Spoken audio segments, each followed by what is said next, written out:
Salut à tous, j'espère que vous allez tous très bien. On se retrouve aujourd'hui pour la présentation de la nouvelle recrue marseillaise, Leonardo Balerdi. L'OM étoffe sa défense centrale en s'offrant un grand espoir argentin formé à Boca qui n'a pas vraiment convaincu du côté du Borussia Dortmund. Un prêt avec option d'achat de l'ordre de 14 millions d'euros a priori. Un recrutement sans risque pour l'OM puisque l'option d'achat n'est pas automatique. Tout dépendra des prestations de Balerdi cette saison. Je vous propose donc cette petite présentation puisqu'il a très peu joué dans sa carrière au niveau professionnel et je trouve ça intéressant de regrouper des infos sur son profil pour qu'on puisse connaître un petit peu mieux notre nouvelle recrue. Pour le présenter, je vais d'abord revenir sur son parcours. Né le 26 janvier 99 à Villa Mercedes en Argentine, Balerdi y fait ses débuts au Club Sportivo Pueyrredón.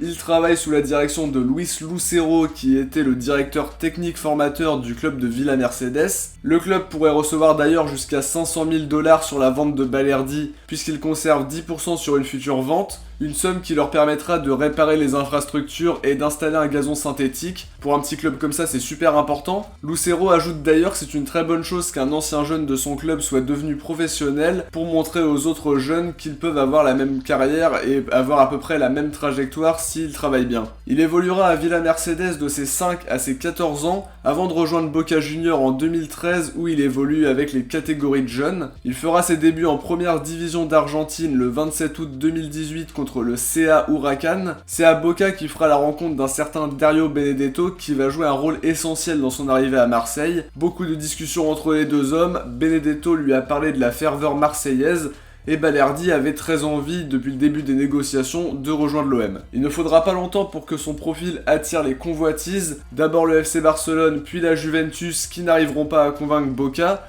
Et après 5 petits matchs en professionnel, c'est Dortmund qui rafle la mise en proposant 15 millions d'euros plus bonus pour l'attirer. Il évoluera aussi avec les U20 d'Argentine en faisant partie des sélectionnés pour le championnat sud-américain des U20, dans une équipe qui finira vice-championne derrière l'Équateur. Il ne jouera pourtant qu'un seul match contre l'Uruguay à cause d'une blessure. À Dortmund, il passera ses 6 premiers mois à jouer avec l'équipe réserve, et devra attendre le déconfinement et les 5 changements pour faire ses premiers pas avec les A. Au final, il ne jouera que 8 matchs pour une seule petite titularisation, c'était contre Offenheim fin juin pour un match sans enjeu. Faut dire qu'il était barré par Hummels, Zagadou et Piszczek qui s'en sortaient très bien dans une défense à 3.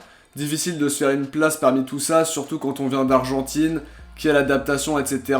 Dès septembre 2019, pourtant, il va honorer sa première sélection avec l'Argentine sous les ordres de Lionel Scaloni pour un match amical contre le Mexique et une victoire 4-0. Il rentrera à 10 minutes de la fin. Un deuxième match va suivre contre l'Équateur, puis il va faire son retour avec les U23 pour un amical en novembre 2019. Après avoir connu Léa, ce qui est toujours un petit peu spécial. Fin juillet 2020, il rejoint donc l'OM pour se relancer et justifier ce statut de futur crack, en prêt avec option d'achat dans le but de montrer à Villas-Boas qu'il a eu raison d'en faire sa priorité pour ce mercato d'été 2020. Pour ses caractéristiques, humainement il est décrit par son ancien formateur Luis Lucero comme quelqu'un d'humble, travailleur et simple, un joueur capable de s'adapter comme il a pu le faire à son départ à Boca, puis pour aller vivre en Allemagne où il a réussi à se plaire alors qu'il ne parlait pas la langue, que le climat était différent, que la culture était différente aussi, et que l'Argentine globalement était très différente de l'Allemagne. Il aura quand même un atout à ce niveau-là d'adaptation pour bien s'adapter du côté de Marseille. Pour ce qui est de ses caractéristiques de jeu, il est capable de jouer au poste de milieu défensif, même s'il est plus utilisé en tant que central. Il a évolué en 6 à Villa Mercedes puis à Boca avant de s'installer définitivement en charnière. C'est un joueur qui est très à l'aise dans les duels, même si certaines vidéos qu'on peut voir peuvent parfois montrer des doutes. C'est le joueur d'Argentine qui en gagnait le plus pendant la saison 2018 quand il jouait à Boca. Il a de grandes qualités dans le placement et l'anticipation. Son jeu de tête est sans doute sa qualité première, sa taille favorise la chose puisqu'il mesure 1m87. Dans les duels aériens, il est intraitable et ça peut beaucoup nous aider sur les corners où je trouve qu'on a toujours du mal à marquer ou à défendre. Il avait d'ailleurs montré toutes ses qualités lors d'un match contre Rosario, un petit peu son match référence où il a été impeccable dans tout ce qu'il faisait. Une belle prestation récompensée par le trophée de l'homme du match. Il a été jugé par Michael Zorc, le directeur sportif de Dortmund, comme étant un défenseur intelligent qui possède un bon jeu de construction et de passe. On peut le qualifier comme le bon mélange entre l'élégance et la grinta. Il est très rugueux et possède une belle vision de jeu.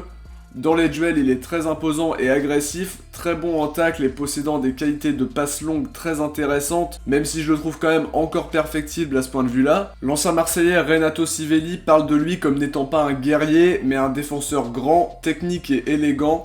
Il le qualifie de galéraille et bastonne, un joueur classe, un dandy au costume cravate, à l'opposé donc de ce que pouvait être Sivelli lui-même quand il jouait en France, à l'OM, à Nice ou à Lille. Ce qu'il faut savoir, c'est que ce joueur n'a évidemment pas encore montré toutes ses qualités, c'est-à-dire qu'il n'y a aucun doute, le potentiel est là, et on peut en être certain puisqu'il était très convoité.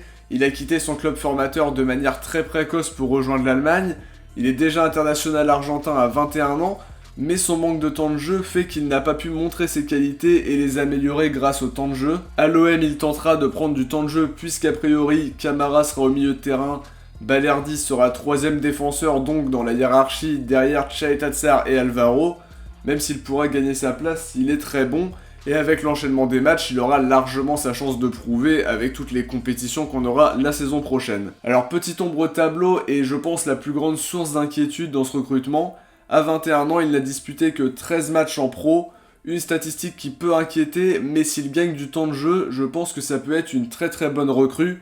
Bien sûr, ça reste un pari, mais en prêt avec option d'achat non automatique. S'il est pas bon, on aura juste à ne pas lever l'option, c'est pas plus compliqué que ça. Espérons que le droitier pourra montrer son meilleur visage quand Villas-Boas fera appel à lui la saison prochaine et convaincre les dirigeants marseillais de lever l'option d'achat. C'est en tout cas à Villas-Boas qu'il devra prouver le plus, puisque c'est en partie grâce à lui qu'il doit son arrivée, puisque le coach portugais est fan de Boca et avait repéré le joueur quand il était sur le point de prendre les rênes du club de Buenos Aires, comme ça a pu être le cas lors du recrutement de Pipa Benedetto la saison dernière, et on a entendu il y a quelques jours en interview Villas-Boas. Au moment où le transfert se faisait pas, il avait l'air quand même assez inquiet, et il a l'air sûr de son coup, donc je pense qu'on peut lui faire confiance. Espérons que ça se passera bien en tout cas pour Balerdi la saison prochaine. Alors avant de terminer cette vidéo, je voudrais connaître votre avis sur le joueur. Êtes-vous satisfait de l'arrivée de Leonardo Balerdi? On vous attend dans les commentaires les amis. Alors certes, on sait pas beaucoup de choses sur lui, il faudra le voir sur le terrain pour avoir de vraies certitudes. Mais voilà, à chaud, que pensez-vous de cette arrivée? J'espère en tout cas que vous y voyez un petit peu plus clair. J'ai essayé de rassembler un maximum d'infos sur un joueur qu'on ne connaît pas beaucoup finalement, puisque très peu de matchs joués en pro, il a fallu creuser le sujet pour bien se renseigner, aller du côté de la formation, etc. pour avoir de vraies infos. La meilleure réponse en tout cas, on l'aura quand on le verra sous nos couleurs sur le terrain. N'hésitez pas à mettre un petit pouce bleu si la vidéo vous a plu, à nous le dire dans les commentaires. On se retrouve très vite pour une prochaine vidéo. Ciao, portez-vous bien et surtout allez l'OM.